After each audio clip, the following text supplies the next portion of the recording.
سرورا شاہ کریما دستگیرا اشرفا سرورا شاہ کریما دستگیرا اشرفا.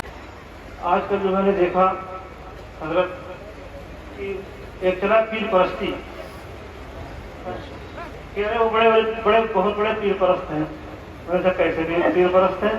جب دیکھا تو ایسا ہاتھ باندھے کھڑے ہوں گے، صحیح پیر پرست. اچھا صاحب پیر پرست ہے. اس کے بعد سب بہت بڑے پیر پرست ہیں، تو وہاں کیا پیر پرستی ہے؟ معلوم آیا تو چلنے لگے، پیر پرستی ہو گئی. اس کے بعد ایسے ہی دیکھا ہاتھ چومنے لگے، بہت بڑے پیر پرست آ کر کے نذرانہ پیش کر دیا. میں سوچتا رہا کہ حقیقت پیر پرستی ہے کیا ہے نا. جیسے حضرت نے فرمایا ابھی کہ ہاتھ چومنا پیر پرستی ہے، پیر چومنا ٹھیک ہے، ہاتھ چومنا چاہیے، قدم بوسی کرنا چاہیے، نظر و نیاز حضرت نے فرمایا پیش کرنا چاہیے، سب طریقے ہیں. لیکن اصل میں پیر پرستی ہے کیا؟ یہاں پہ بہت جتنے لوگ ہیں غالباً سبھی کسی نہ کسی سے مرید ہوں گے، بیعت ہوں گے. تو پیر پرستی ہے کیا؟ تو میں نے بہت اس کو تلاشا اور کچھ کتابیں بھی جو جتنا میری بساط ہے، جتنا مجھے آتا ہے اس حساب سے دیکھا، مطالعہ کیا، تو پتہ چلا کہ پیر پرستی اصل میں وہ ہے کہ اپنے پیر کے طریقوں پہ عمل کرنا. معلوم ہوا کہ گئے پیر کے قدم چوم لیے، ہاتھ چوم لیے. پیر اگر 5 وقت کی نماز پڑھتا ہے، تہجد گزار ہے، چاشت پڑھتا ہے، اشراق پڑھتا ہے، تو کم سے کم آپ 5 وقت کی نماز پڑھ لو، ہے نا. پیر جھوٹ نہیں بولتا، کم سے کم آپ جھوٹ بولنے سے بچیں، کوشش کریں جھوٹ بولنے سے بچنے کی. پیر اچھی باتیں کرتا ہے تو آپ کم سے کم اچھی باتیں کرنے کی کوشش کریں.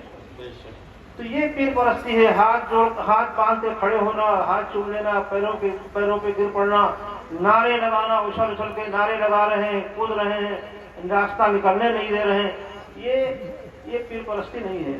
پیر کے طریقوں پر عمل کرنا یہی پیر پرستی ہے. جو آپ نعرے لگاتے ہیں، چلاتے ہیں، یقین جانیے کھوکھلے معلوم ہوتے ہیں. نعرے کھوکھلے لگتے ہیں، دل روتا ہے اندر سے کہ آپ چلاتے ہیں، چیختے ہیں، گاڑی کے آگے آگے بھاگ رہے ہیں، راستہ نہیں نکلنے دے رہے ہیں، ہاتھوں کو چوم رہے ہیں، پیروں پہ گرے جا رہے ہیں. کھوکھلا معلوم ہوتا ہے. کھوکھلا کیوں لگتا ہے؟ کھوکھلا اس لیے لگتا ہے کہ خالی آپ یہاں تو میرے پیچھے دوڑ رہے ہیں، میرے ہاتھ چوم رہے ہیں، پاؤں چوم رہے ہیں، میرے لیے اپنے گلے کو پھاڑ رہے ہیں، لیکن آپ نماز ایک وقت نہیں پڑھتے. آپ میرے تو پیروں کو چوم رہے ہیں، اپنی ماں کے قدموں کو آپ نہیں چومتے کبھی بھی. آپ میرے استقبال میں دوڑے چلے جا رہے ہیں گاڑی کے آگے آگے، کبھی اپنے باپ کے استقبال کے لیے آپ کھڑے ہوتے ہیں، اپنے باپ کا احترام کرتے ہیں. تو اصل میں پیر پرستی مسلمانوں وہی ہے جیسا کہ حضرت نے فرمایا کہ اپنے پیر کے طریقوں پہ عمل کرو، تبھی تمہیں اپنے پیرانے سلسلہ کا صحیح فیض حاصل ہوگا. ورنہ ایسے ہی چلاتے رہیں گے، ایسے ہی سب کچھ کرتے رہیں گے، وہ سب بے معنی بے فائدہ ہوگا. اور حضرت نے فرمایا کہ یہ مدرسہ، یہاں پہ جتنے بھی لوگ ہیں اس مدرسے کے کمیٹی کے اور اس میں تعاون کرنے والے، آپ سب سے میری گزارش ہے کہ اس مدرسے کی ترقی کے لیے خود بیٹھ کر کے آپ سوچیں اور اس مسئلے کو خود آپ سلجھائیں.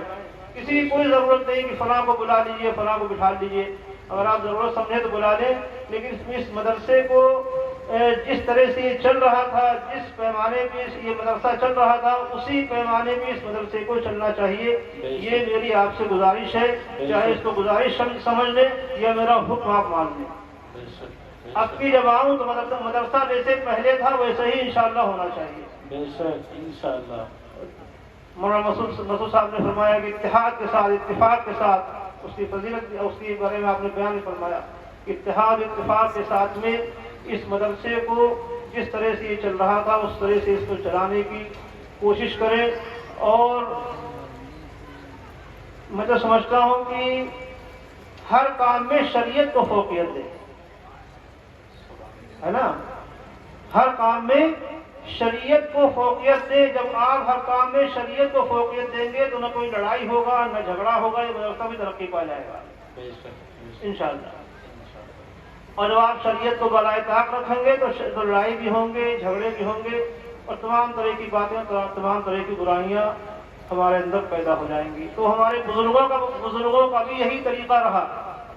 ہمارے اسلاف جو تھے، ہمارے بزرگ تھے، جن کے ہم واقعات بیان کرتے ہیں، جن کی ہم کرامتیں بیان کرتے ہیں، وہ شریعت کو ہر کام پہ ترجیح دیتے تھے، فوقیت دیتے تھے۔ اگر انہوں نے دیکھا کسی کام میں اگر ان کو لگتا تھا کہ ہماری اس میں کچھ ہجو ہو رہی، بے عزتی ہو رہی ہے، تب بھی وہ اس چیز کی پرواہ نہیں کرتے تھے، اپنی بے عزتی کی پرواہ نہیں کرتے تھے، لیکن شریعت کے جو معاملات تھے، شریعت کے جو اصول تھے، ان پہ وہ اڑے رہتے تھے، پابند رہتے تھے۔ آج اسی کا نتیجہ ہے کہ ہم اور آپ ان کے واقعات بیان کرتے ہیں، ان کی باتیں سنتے ہیں، ان کی کرامتیں سنتے ہیں اور اس پہ عمل کرنے کی کوشش کرتے ہیں۔ یہ صرف اور صرف اس بات کا نتیجہ تھا کہ وہ شریعت کے پابند تھے، ہر کام پہ شریعت کو فوقیت اور ترجیح دیتے تھے۔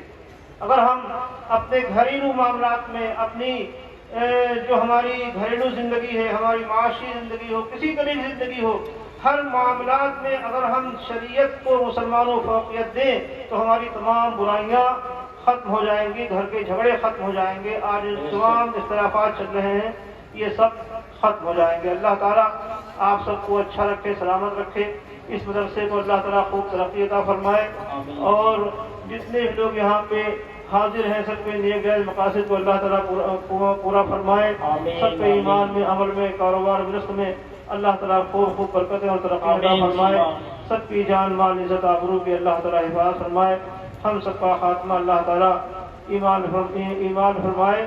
وما علینا الا البلاغ۔ السلام علیکم۔